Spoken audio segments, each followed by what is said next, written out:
be out there, she would be. Shortly before the show, Clark released this statement through the Fever's social media account saying that she's so excited for Indiana to host WNBA All-Star this weekend, and that she says she knows that this is going to be the best All-Star yet. But she does go on to say how incredibly sad and, quote, disappointed she will be to not be able to participate, adding, quote, "I have to rest my body. I'll still be at Gainbridge Fieldhouse for all of the action. I'm looking forward to helping Sandy coach our team." Adam Silver just saw the WNBA's biggest star sit out the All-Star game with another injury at the worst possible time. With CBA talks collapsing and lockout whispers growing louder, Caitlin Clark missing the league's biggest weekend has NBA leaders deeply worried. When your top player goes down amid a league-wide crisis, it's more than basketball. It's a full-blown emergency. We do start our show, though, with unfortunate news out of the WNBA. Caitlin Clark announced today that she will miss both the three-point contest and the WNBA All-Star game this upcoming weekend in Indiana after re-aggravating a groin injury in that final minute of Tuesday's win over the Connecticut Sun. Clark had missed 4 games and the Commissioner's Cup final with that groin injury earlier this month, and now will be out for this weekend's festivities, which really stinks for fans, but you know that if there was any way that she could be out there. Here's why this is a nightmare for the league. On Thursday, Caitlin Clark officially pulled out of the All-Star game, having already missed the three-point contest after re-injuring her right groin Tuesday. But it's not just any week. This is happening amid critical CBA negotiations that could decide if the WNBA even exists in 2026. I'll leave the specific question about the foul to my colleague, Commissioner Engelbert. I mean, I other than as a fan, obviously, you know, it's nothing new in basketball that there's sort of welcome to the league moments, especially for heralded rookies. But of course, I want to see Caitlin treated fairly. Adam Silver has made it clear he wants Caitlin treated fairly in the league. So when she misses the WNBA's biggest event, likely due to poor injury management, it's more than concern. It's a glaring red flag. With the NBA financially backing the WNBA, this isn't just a PR headache for Cathy Engelbert. It's a loud warning from the top. Clark's injury couldn't have come at a worse time, and those responsible must be held accountable. Look, J.C. Sheldon needs CC in the groin. It was just a weird... It is not looking good for Caitlin Clark. This was by far the worst ref game. It looked like they wanted Caitlin Clark to be hurt, or they wanted something bad to happen to Caitlin. Commissioner Cathy Engelbert has failed to protect the league's most marketable star. Veteran columnist Christine Brennan called her out for dodging questions about Caitlin Clark, instead shifting focus to players like Angel Reese, even when Clark is the only topic. That's not leadership, it's spin, and fans see right through it. In terms of the comments, in terms of the way the commissioner, Cathy Engelbert, who I've known and I like, the way she has trouble talking about Caitlin Clark, or if she's asked about Caitlin, then she will say, well, Caitlin and Angel. Well, she wasn't asked about Angel, you know, she was asked about Caitlin. This incredible inability to deal with the facts and to state the obvious. It is astounding to me how Cathy Engelbert doesn't come out after the Marina Mabry hit and say, that's unacceptable, the refs got it wrong. Okay, should have been kicked out then, you weren't. This is the league's leader, yet she can't even say Clark's name without dodging, revealing a leadership void, not just a PR fail. Since Clark's injury, national WNBA viewership has crashed, with Indiana Fever games dropping from 1.8 million to 847,000 viewers, a staggering 53% loss and millions gone. Meanwhile, Engelbert acts like everything's fine. How did it come to this? The officiating fiasco that sparked it all, seen 141 injuries out of 179 players this season, an alarmingly high rate that demanded swift action, but Engelbert's response?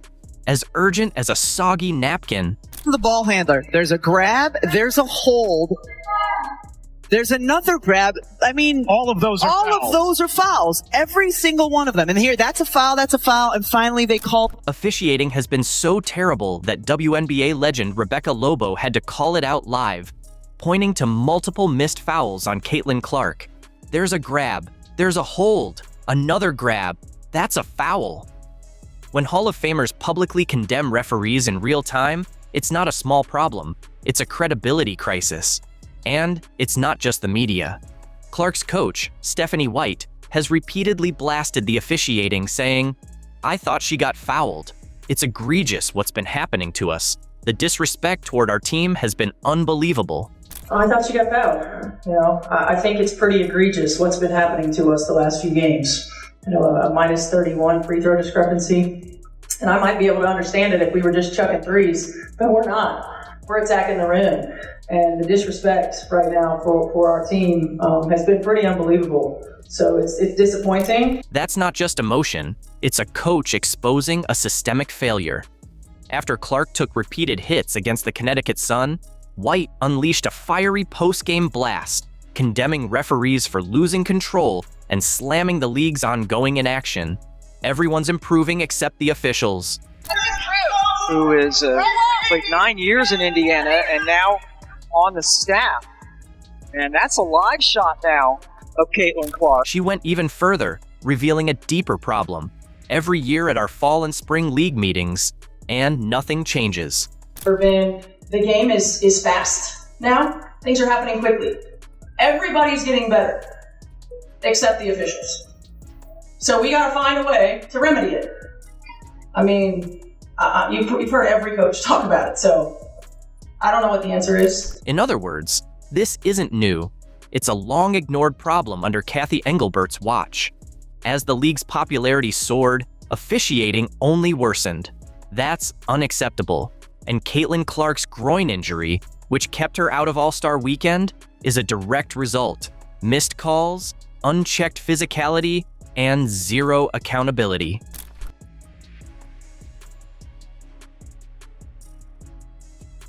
Marina Mabrey shoved Caitlin Clark to the floor after the play, a blatant act of aggression initially punished with only a technical foul, until fan outrage forced the league to upgrade it to a flagrant 2, exposing their failure to get it right in real time.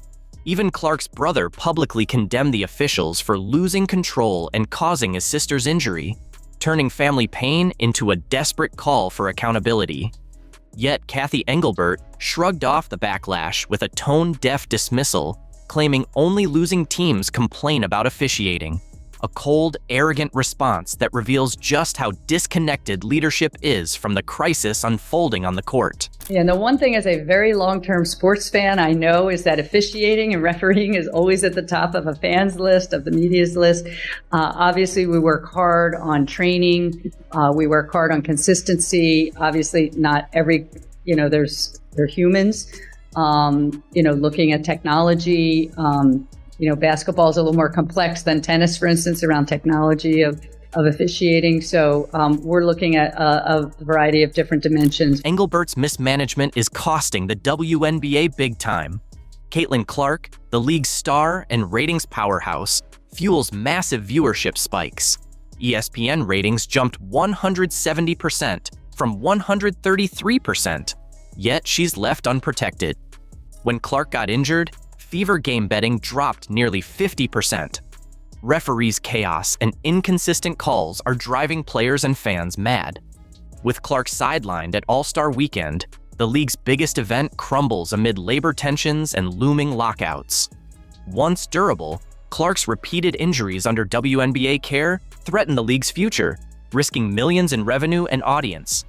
I thought we started really well. I thought we were competitive. I thought we played with energy in the first 5 minutes. And then, when they kind of went on their first run, it kind of deflated us a little bit, which I'm not really sure why. But the offense, I think, for us, it starts on defense. And we, struggled, scouting report-wise. We struggled personnel. We struggled to do what the coaches asked of us. And then, overall, we just played with more energy and effort, and, those are the things that just can't happen. After a humiliating 80-61 loss to the expansion Valkyries, marking their second defeat by the newcomers, Fever coach Stephanie White threw her entire team under the bus, just as Caitlin Clark returned from injury and fans packed Gainbridge Fieldhouse with high hopes.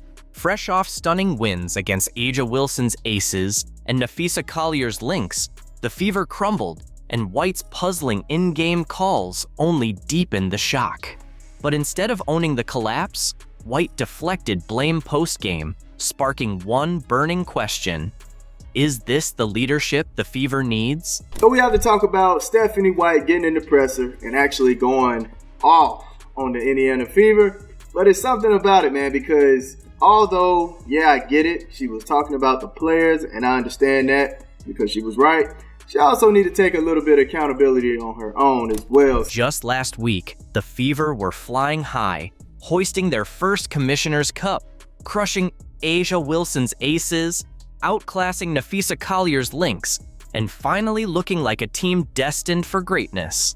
The chemistry was electric, their identity locked in, and the future blindingly bright. You know, it's honestly been hard. I'm not going to lie to you. It's difficult, you know, going to prepare for games, but knowing you're not going to be playing in them, you know, and I think just reminding myself of, you know, my abilities and what I've been able to do in this league, even though I've been sitting out, and, you know, just trying to be a great teammate, be a great leader, even though I've been on the bench, and serve my teammates in that way. Then came July 9th, Caitlin Clark's much-hyped return from injury, a moment meant to be triumphant after missing 5 games, including the Fever's Cup-clinching win. Hype soared, the crowd at Gainbridge Fieldhouse was electric, and fans braced for fireworks. Instead, celebration turned to disbelief. I think it's given me great perspective on what other people have gone through their career, and, you know, like you said, I've been fortunate enough to never really been injured, and I play a lot of minutes usually, so I think it gives me good perspective, not only for people that are injured, but, you know, some of your teammates that may not be getting the minutes that they want to get, and I think I can use that experience to be a better leader, to be a better teammate, but also it's like challenged me mentally. I think, you know, it's really hard to stop and go, and especially when you're not feeling your best. So just trying to get my body as healthy as I can be and remain confident in myself, and then do everything I can once I step back out on the court to help us win. Instead, fans witnessed a nightmare, an 80-61 beatdown by the expansion Valkyries, who played like seasoned pros while the Fever unraveled on their own floor. What should have been a triumphant homecoming turned into a painful repeat, with Caitlin Clark's return falling flat as the team shot a dismal 31% and hit just 6 of 27 from deep. The crisp, confident offense that fueled their recent title vanished, replaced by sluggish ball movement and broken rhythm. Bentley lays that one in. Look at the attack, how quickly up the floor. And Clark hits a 3. The Fever have hit. The Fever managed just 19 points across the second and fourth quarters, 19, and surrendered 10 offensive rebounds in the second half, allowing the Valkyries endless second chances. What began as a celebration spiraled into a collapse, the energy in Gainbridge Fieldhouse draining with every missed shot and defensive breakdown. Fans watched in disbelief as their team unraveled, and even Caitlin Clark admitted, "We started really well. And then when they went on their first run, it kind of deflated us," which I'm not really sure why. You know, it's every single person on our team, and, you know, nobody played well today, and, you know, you should look yourself in the mirror and find ways where you can get better, and come back to practice tomorrow and then play again on Friday. This wasn't just a bad night. It was a complete system failure that revealed deeper issues. The same team riding a winning streak days earlier suddenly looked lost, like they'd forgotten how to play. But the real blow came after the final buzzer, when the finger pointing started. And I think collectively we didn't do a good job at taking away the stuff that their team likes to do and making them do things they don't want to do. We didn't do a good job of that. We also gave up some timely offensive rebounds that they do a great job of kicking it out, getting open looks, getting open threes late in the game. I think it really just comes down to effort and us not locking in mentally and following the scouting report. Here's where it gets frustrating. Stephanie White benched Lexi Hull, one of the team's most reliable defenders and three-point shooters. Hull had started most of the season and complemented Clark perfectly with her spacing and defense, but White abandoned that. So we have to talk about Stephanie White getting in the presser and actually going off on the Indiana Fever.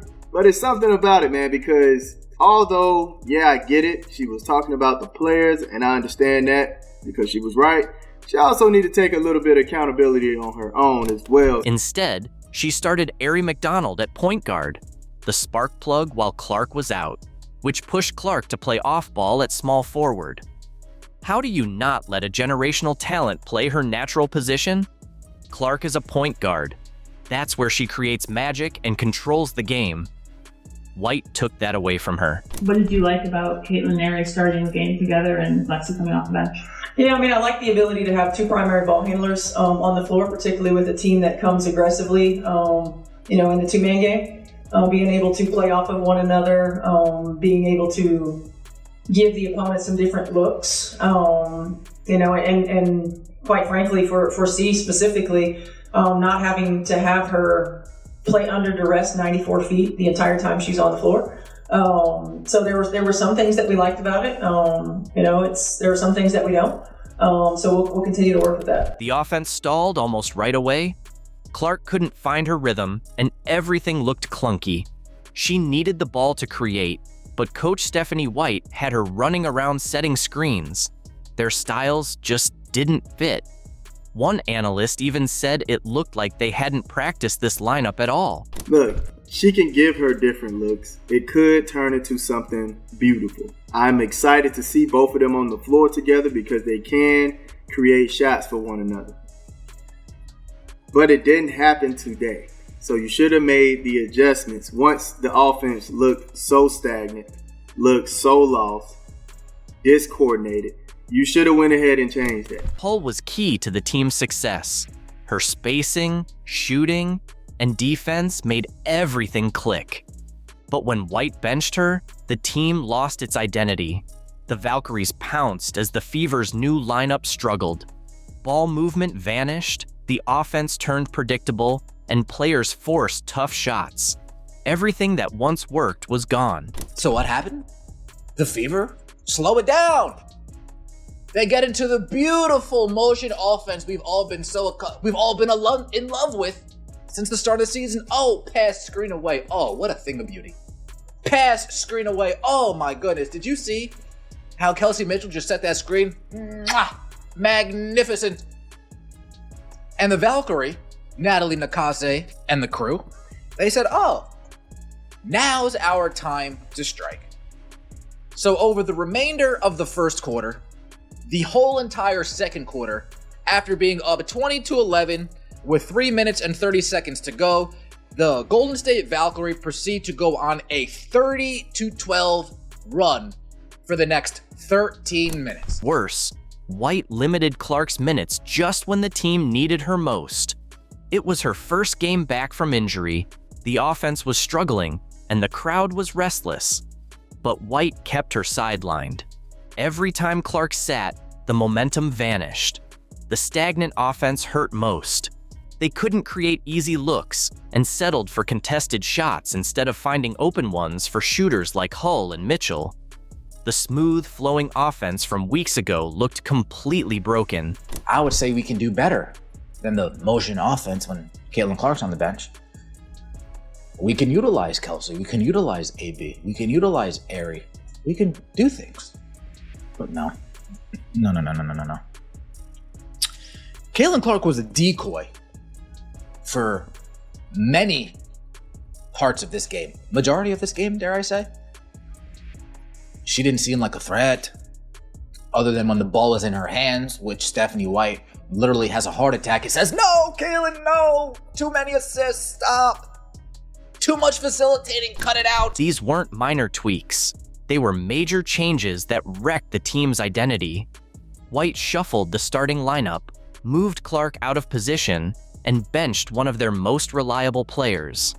The result? A 19-point loss to an expansion team. But her post-game comments did even more damage. At the podium, White stunned fans and analysts by looking into the cameras and blaming her players for the blowout. I was disappointed because I felt like there was a lack of competitive fire. With the exception of about 2 5-minute spurts, our attention to detail was poor. I'm not sure if it's not knowing the game plan, as much as, because if it's not knowing the game plan, then that's a whole nother conversation, as much as not executing the game plan. White said, "I was disappointed because I felt like there was a lack of competitive fire." And she didn't stop there. She kept criticizing her team's effort. You know, I'd say discipline more so than focus. I think this is a group that focuses, but you can focus and then you have to be able to go out and be disciplined enough to execute it, right? You know, I'm not sure. We're, you know, as coaches, that's our job to figure it out. You know, why it is. You've seen it in spurts. You've seen it in moments. You've seen it with certain lineups. So finding, you know, for us, finding those lineups that we've seen it with consistently and maybe keeping those together. Here's the problem. White took no responsibility for her own decisions. No mention of benching Hull, no explanation for the failed McDonald experiment. She acted like her coaching had nothing to do with the loss, blaming everyone but herself. It doesn't take much. There's other ways. But to give up your defensive presence just to mitigate that? Come on, man. To give up your defensive presence, Lexi Hull, somebody who hustles to get rebounds, right? Hustles to get the rebounds. She had like 7 to 8 rebounds. 7 to 8 rebounds, man. We're going to look at the stats. But she was hustling. Meanwhile, Clark took ownership in her interview. She acknowledged the offensive struggles and said, "I thought we started really well. But the offense, I think for us, like it starts on defense. And we struggled, you know, scouting report-wise. We struggled personnel. We struggled to do what the coaches asked of us." She took responsibility for the team's failures. The contrast was clear. Clark showed maturity while the coach pointed fingers. She didn't blame anyone else. She looked for solutions, not excuses. You know, our team, we have a lot of inconsistency. We raised to the occasion when we're playing for 30,000, and then we need to bring that level of focus and that level of energy every single day. It's really hard to win in this league, and I think, you know, we need to focus every game because all of these games matter when September, October comes. So it's really just going to come to us, and we really need to regroup, turn the page, learn from this, and come with a better mindset on Friday. One analyst said it best. Clearly, her philosophy on basketball does not suit Caitlin Clark, raising real doubts about whether the two can coexist.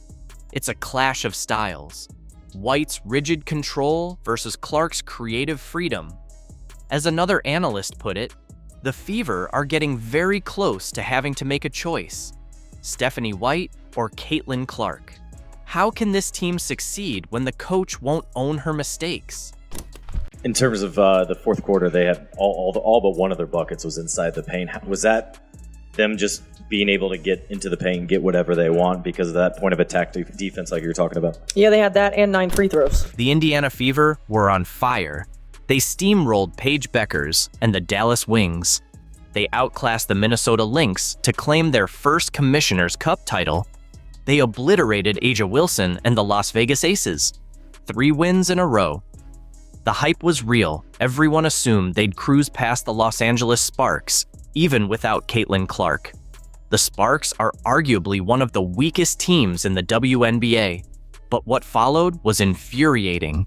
The officiating was so atrocious that Stephanie White could only utter 5 words that exposed everything broken in this league. We should have won this game.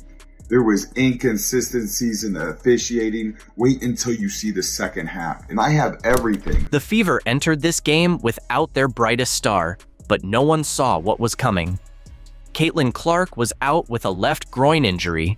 It was her 5th consecutive game on the sidelines. The team's whole offensive rhythm hinges on Clark's ability to create plays. Without her passing instincts and scoring danger, the Fever transformed into an entirely different squad. You know, finding out this morning that we probably need to hold out again today. It really is a day-to-day thing. And I think for us, making sure that we're prioritizing her long-term health and wellness. You know, it's anybody who's had some of these types of injuries understand that sometimes it's a process. She's a quick healer, and she's been doing everything that she can to get back on the floor. So, you know, we just want to make sure that we're hypersensitive to the big picture. But that wasn't the end of it. Damaris Dantas was away representing her country in the FIBA AmeriCup. Her absence forced the Fever to reshuffle their rotations. They lost a vital contributor who offered both size and veteran presence off the bench. Then came the bombshell. DeWanna Bonner had quit the team entirely. 3 critical pieces gone in one brutal stretch. Now here's where things got wild. Even with all those setbacks, the Fever were still overwhelming favorites. ESPN's matchup predictor gave them a 72.9% chance to win. MGM had them favored by 6.5 points. Everyone believed their remaining firepower would be more than enough. It made sense. The Sparks are undeniably one of the WNBA's worst teams. They've struggled from the start. The Fever were fresh off an epic 3-game win streak. Aaliyah Boston was on fire. Kelsey Mitchell was emerging as a true leader. The team's chemistry looked rock solid during those dominant wins. Howard looking backdoor for Mitchell. Not there. Shot clock down to 7. McDonald feed inside, and it's Howard for 2. It's good recognition. But something was simmering under the surface. Without Clark, the Fever's pace had dropped off a cliff. The ball wasn't zipping around with the same intensity. Boston wasn't seeing enough touches to take over in the paint the way she's capable of. The offensive rhythm that thrived under Clark's direction began to unravel. Sure, the Fever still had multiple players with all-star potential. Meanwhile, the Sparks were barely staying afloat on most nights. How on earth could Indiana lose this game? I don't get it. Breanna Stewart, Aja Wilson, wait until you see what they did for Kelsey Plum tonight. They get all the calls. Touch fouls, anything. And guess what happens? Aaliyah Boston, the best center in the game, and guess what happens to her? She gets called for every touch foul and ends up in foul trouble this entire season and is still putting up MVP type numbers. What happens with Caitlin Clark? Have you ever seen her get a touch foul? Phantom call? No. The physicality, that's the WNBA when it comes to Caitlin Clark.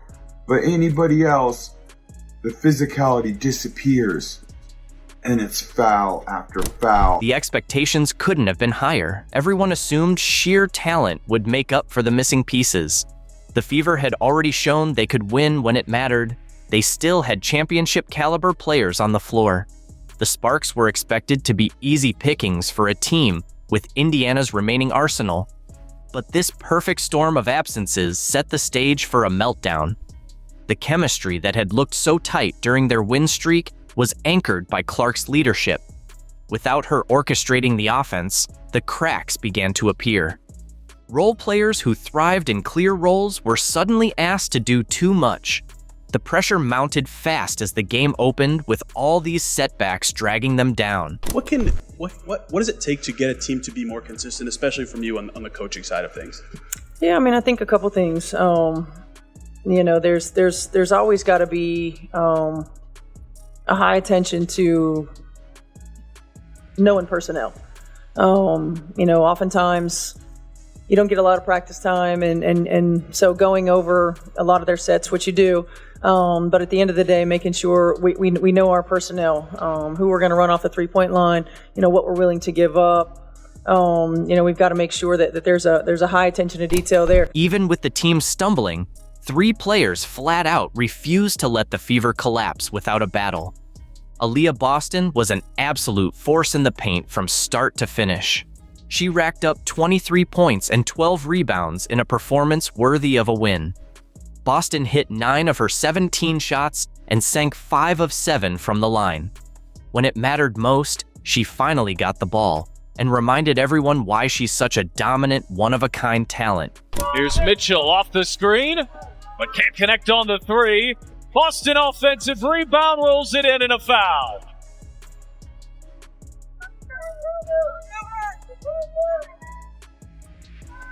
The 2 bigs bring the ball up the floor, and Hamby wasn't ready for that. How about that change of pace? That burst like a guard gets downhill to the rim.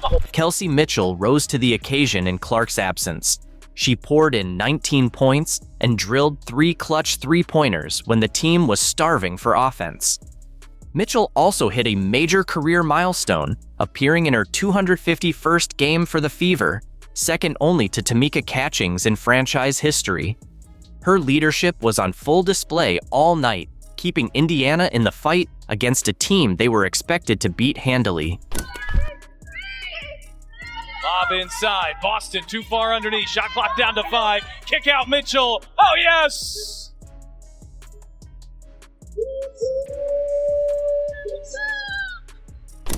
But there was more. Natasha Howard brought her veteran savvy and completely torched the scoreboard. She racked up 21 points and 9 rebounds, nearly securing a double-double. Howard was lights out, hitting 8 of 11 from the floor, including 1 of 2 from deep.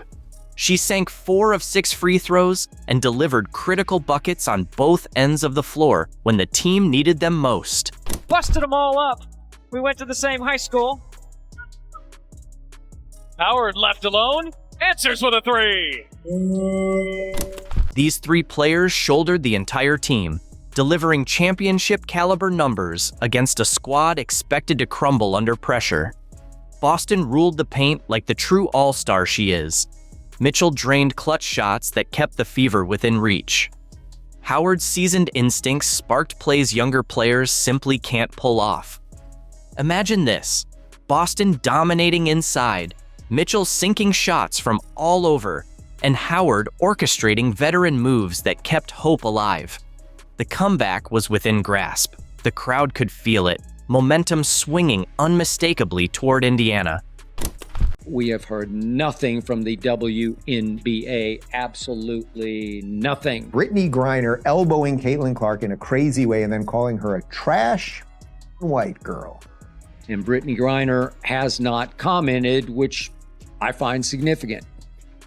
I've watched that video countless times, and it sure looks like Brittany Griner says, white girl. The WNBA should investigate Brittany Griner's seemingly uttering profanities about white girls. Brittany Griner just managed to do the unthinkable, spark controversy for all the wrong reasons by unleashing a shocking verbal assault on Caitlin Clark, allegedly calling her a trash white girl during a game broadcast live on TV. Brittany Griner appeared to call Caitlin Clark trash and effing white girl. Brittany Griner appeared to call Caitlin Clark trash and effing white girl. Now the internet is erupting. Fans are demanding disciplinary action, and wild rumors about Griner's private life are resurfacing faster than you can say technical foul. Brittany Griner is, in fact, a man. If you've got Caitlin Clark's back, now's the moment. Drop an I stand with CC in the comments to show some real love and support for the queen of the court. She's the Rookie of the Year. She's 4th in the league in MVP voting. Caitlin Clark is an absolute all-star. She is the Michael Jordan of this. This is the girl that girls have been waiting for forever. Caitlin Clark is a rising star in women's basketball. She's pulling in crazy viewership numbers. Caitlin Clark is the needle mover. She is the needle mover. She is the franchise player. And she was the MVP. She is the main draw. She wasn't the one who was full sprinting down the court. She's my role model. I really look up to her. Why do you like Caitlin? And she's so good at basketball. Because she's that awesome person and she has like a lot of aura, so like.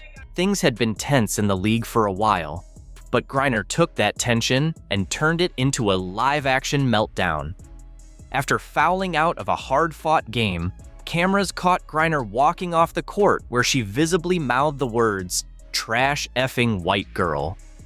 And yes, it was crystal clear. Brittany Griner, who I can't stand, sad that she's a Baylor grad. She called her a trash expletive white girl. That was the lip reading. Yes, trash white girl. Trash. Blanking white girl is what she said. That clip spread across the internet faster than a half-court buzzer beater. This wasn't just standard trash talk. It was harsh. It was targeted, and it carried layers of hate baked into it. Even seasoned analysts were stunned. Skip Bayless didn't hold back. He said plainly that if a white player had used a racial slur on national television, their career would be over by lunchtime. Is the WNBA okay with one of its players saying white girl on the bench and getting caught by TV cameras saying such? I guess they are. I guess they're okay with it. Obviously, the league would very much not be okay with a white player saying black girl on the bench in anger and getting caught by TV cameras. That would be an immediate suspension, if not a career ender for said white girl. Yet, when Griner did it, nothing. No fine, no suspension, not even a formal warning issued. The silence was louder than a missed free throw in an empty gym, and fans weren't having it. But it is completely possible that white girl was about Caitlin Clark's popularity, about her stature, about her impact on the entire league. Let's be honest. Caitlin Clark has faced this kind of hostility since her first WNBA warm-up. She's been pushed, shoved, knocked around, not because she plays dirty, but because she's dominant. And yeah, let's not pretend race isn't a factor here too. She has been abused repeatedly. We have shown you videos, just getting elbowed, getting crushed, inbound passes where they ram into her, just absolutely abused, and there clearly is a racial element to it. Griner's outburst didn't come out of nowhere. It was the latest in a troubling pattern. This wasn't a moment of passion. It was a calculated, venom-filled insult broadcast to the world. And from a league that loves to say no place for hate, their silence is deafening when the hate's aimed at Clark. The WNBA has come out numerous times. There's no place for hate. There's no place for racism. And now the fan base wants answers. They want to know why the league shrugged this off like a missed layup. Why is Brittany Griner being protected from consequences when she clearly crossed the line on national television? Let's flip the script. What if Caitlin Clark had said the same thing? The league would not be okay with a white player saying effing black girl. Imagine Caitlin Clark calling Griner a trash black girl on live TV. It would have sparked media meltdowns, non-stop news coverage, league-wide statements, and likely a lifetime ban from basketball. No debate, done and dusted. Let's see an investigation into reverse racism that's going on across the league also. Skip Bayless hit the nail on the head again. He said any white player making that kind of remark would be destroyed by the media. But Griner, she gets a pass as if she accidentally stepped out of bounds. Griner referring quite clearly, I believe, to Caitlin Clark and a white referee as, quote, trash ass white girls. And when commentators tried to defend, twisting her words into bad call, please. The footage is as clear as Clark's three-point shot. Fans, lip readers, and even neutral reporters confirmed what they saw. Yet the league is acting like someone just forgot to turn up the volume. It's that kind of selective outrage that's corroding the WNBA from within. If you are a straight white woman in the WNBA, there is no way that you feel completely safe. The same organization that rushed to investigate Indiana Fever fans after vague, unverified allegations about Angel Reese is suddenly blind, deaf, and mute when an actual player hurls a racist insult. Make that make sense. The noise that's coming. I don't appreciate the new fans that sit there and yell racial slurs at myself, my teammates, and the people that I play against. Because yeah, those might be opponents, but those are friends too. You know, they don't deserve that. So I don't appreciate the new fans that think it's okay to do that. This isn't new for Clark. She's been the league's favorite punching bag since day one. Not because she talks trash or flops for calls, but because she's great, she's white, and she's stealing the spotlight from players who think seniority grants immunity. Angel Reese even reposted a meme showing Clark running scared from a fight, captioned, "White girl running from the fade," like she's trying to start a beef mixtape. And that's not fan content. Reese posted it herself. Image that she reposted And the implication is, what it says at the top is white, this is how they say girl, G-Y, white gal, G-Y-A-L, running from the fade, like as if Caitlin Clark. And the hits keep coming. Players have slapped her in the face, shoved her mid-play, and treated every hard foul like they just won the finals. Yet Clark never reacts.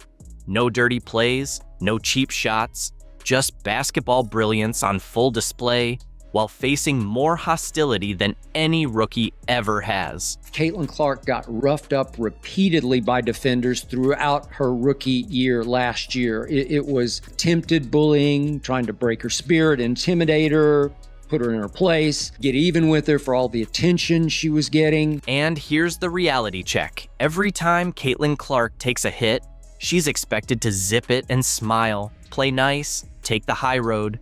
Never mind that she's the one being shoved, slammed, and now verbally assaulted. While she's held to impossible standards, the same media that should defend her is busy applauding her antagonists. The message is loud and clear. Some players get a pass, and Clark gets a target on her back. The league talks about growing the game, but ignoring what's happening to Clark is exactly what's shrinking it. With the biggest story of the day, and that is the news that DeWanna Bonner is no longer with the Indiana Fever. It was reported last night that DeWanna Bonner had no intentions on returning to the Indiana Fever. DeWanna Bonner just walked away from Caitlin Clark and the Indiana Fever in a shocking move that rocked the WNBA. But her attempt to push for a trade to a new team has completely blown up in her face. Now, she's being shut out by the entire league. She's lost millions, and her once strong reputation is in ruins. This is the story of how a respected veteran unraveled her own legacy in just a few weeks, and the swift fallout that came with it. She said, "I want to sincerely thank the Indiana Fever for the opportunity to be part of the Fever franchise. Despite our shared goals and excitement heading into the season, I felt the fit did not work out, and I appreciate the organization's willingness to grant my request to move on, particularly at this point in my career. I wish the Fever great success as they continue to build around this dynamic group." The news first came out through a polished corporate-style press release. The Indiana Fever stated they had honored DeWanna Bonner's request for a contract divorce. In her official comment, Bonner offered polite thanks to the organization and vaguely mentioned that, despite aligned goals, the fit just wasn't right. She wished the young roster well as they continued to grow. At first glance, it appeared to be a mutual, respectful separation, a clean professional break. But beneath that courteous veneer was a far messier and more turbulent reality. If another team claims her off the waivers, she gets her full salary. She gets her full salary if another team claims her off the waivers. Behind the polished language, a respected veteran was walking away from her team mid-season, unleashing chaos in a locker room, desperate for stability. This wasn't about a poor fit. It was a clear decision to abandon a group of young, impressionable players who had counted on her leadership, leaving them to face the overwhelming media spotlight surrounding Caitlin Clark entirely on their own. Thing that makes DeWanna Bonner look really, really bad. It makes DB look really, really bad. And it's the fact that she has told all other teams, other than the Mercury, don't sign her. When a player's contract is ended in the WNBA, they go on waivers. That gives the league's 11 other teams 48 hours to claim the player and take on their full guaranteed salary. In this case, DeWanna Bonner's $200,000 for the season. For a 3-time All-Star with championship pedigree, getting picked up should have been automatic. She was essentially a free veteran addition, a proven scorer who could boost a contender or mentor a young squad. The timer began, but when the 48 hours passed, the only response was silence across the league. And look, I understand that's where she wants to go. Why didn't she go there in the summer? We know why, because she couldn't have got her max contract.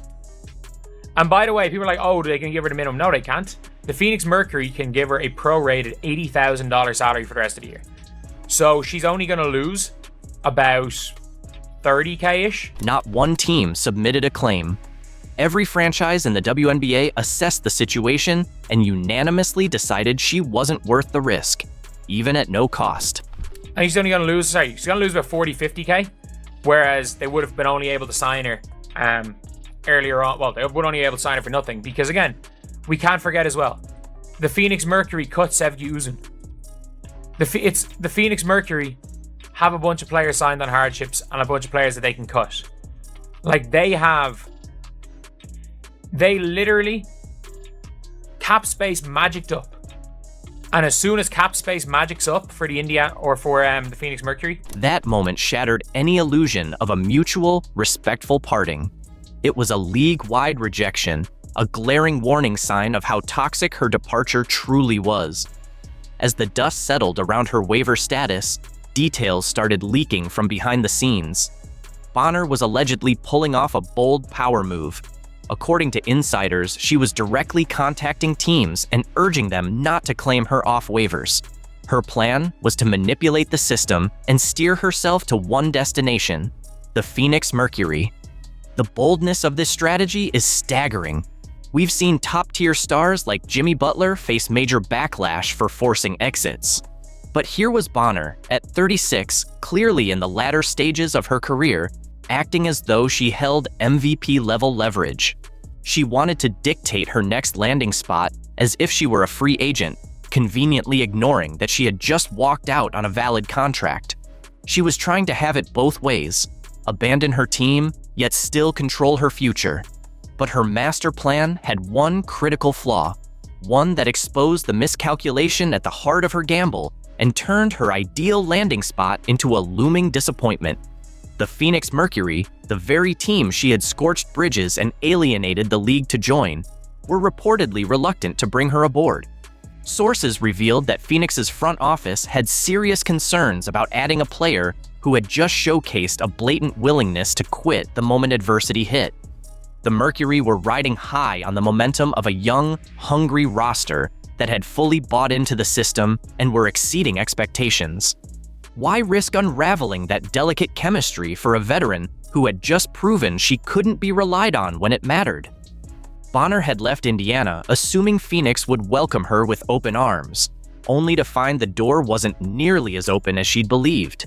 The financial toll of this misstep was just as brutal as the damage to her credibility. By going unclaimed on waivers, DeWanna Bonner automatically lost the remainder of her guaranteed $200,000 contract with the Indiana Fever. When she finally signed with Phoenix, it was for a pro-rated veteran minimum contract for the rest of the season, bringing in roughly $80,000. The math tells the story. She willingly gave up over $120,000. This wasn't some calculated move. It was a disastrous, self-inflicted loss, driven by ego and an overestimation of her leverage. Her failed attempt to control the league's chessboard ended in a six-figure mistake, painting her as both selfish and deeply naive in the eyes of team executives and fans alike.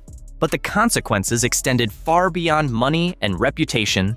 The real cost was felt by the person who needed her most, Caitlin Clark.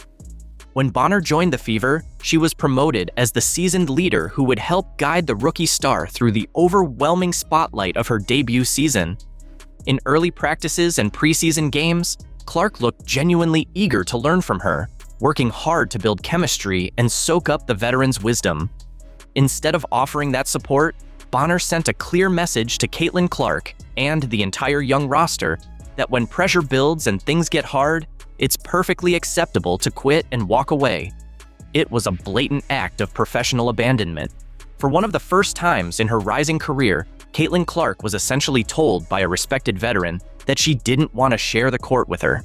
That's not leadership. It's a betrayal of trust that left the league's brightest star and her team reeling. And this brings us to the most disturbing and controversial question of all. Was this entire move planned from the beginning? The timing is simply too suspicious to ignore. Bonner originally signed a headline-making deal with Indiana, placing her directly in the media frenzy that surrounded Caitlin Clark. For weeks, she enjoyed magazine features and packed arenas, reaping the rewards of the Caitlin Clark effect. Then, almost to the exact moment Phoenix miraculously cleared enough salary cap to sign a veteran like her, Bonner suddenly claimed the Indiana situation wasn't the right fit. It all feels less like a snap decision and more like a calculated scheme. Use Indiana for the paycheck and spotlight, then bail the instant your ideal team becomes available. If that's true, this isn't just unprofessional, it's a cynical and deceptive way to treat a franchise, its players, and its fan base.